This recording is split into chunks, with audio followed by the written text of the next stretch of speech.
The Book of Genesis, Chapter 1.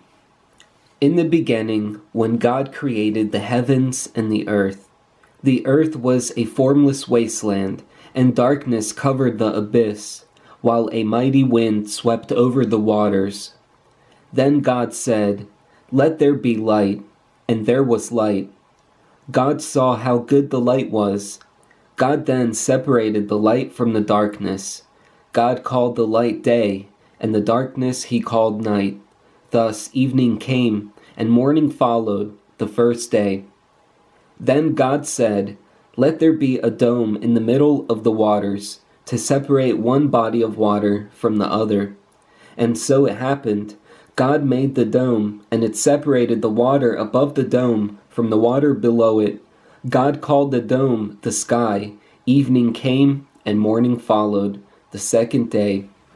Then God said, "Let the water under the sky be gathered into a single basin, so that the dry land may appear." And so it happened. The water under the sky was gathered into its basin, and the dry land appeared.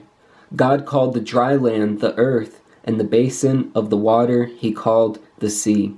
God saw how good it was. Then God said, "Let the earth bring forth vegetation, every kind of plant that bears seed, and every kind of fruit tree on earth that bears fruit with its seed in it." And so it happened.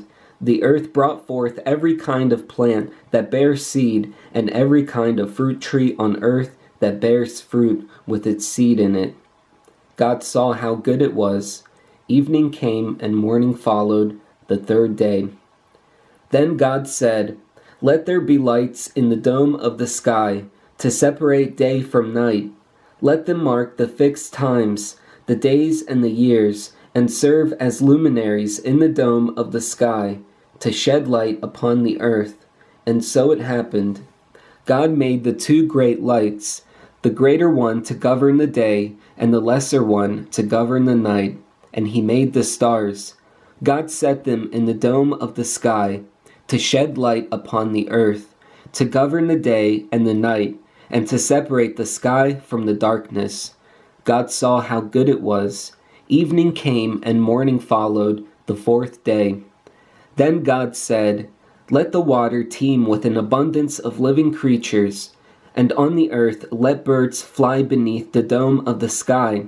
And so it happened. God created the great sea monsters and all kinds of swimming creatures with which the water teems, and all kinds of winged birds. God saw how good it was, and God blessed them, saying, "Be fruitful and multiply, and fill the water of the seas, and let the birds multiply on the earth." Evening came, and morning followed, the fifth day. Then God said, "Let the earth bring forth all kinds of living creatures, cattle, creeping things, and wild animals of all kinds." And so it happened. God made all kinds of wild animals, all kinds of cattle, and all kinds of creeping things of the earth. God saw how good it was. Then God said, "Let us make man in our image, after our likeness. Let them have dominion over the fish of the sea, the birds of the air, and the cattle, over all the wild animals, and all the creatures that crawl on the ground." God created man in his image. In the divine image he created him, male and female he created them. God blessed them, saying, "Be fruitful and multiply, fill the earth and subdue it. Have dominion over the fish of the sea, the birds of the air, and all the living things that move on the earth." God also said, "See, I govern you every seed-bearing plant all over the earth, and every tree that has seed-bearing fruit on it to be your food. And to all the animals of the land, all the birds of the air, and all the living creatures that crawl on the ground, I give all the green plants for food." And so it happened. God looked at everything he had made, and he found it very good. Evening came, and morning followed, the sixth day.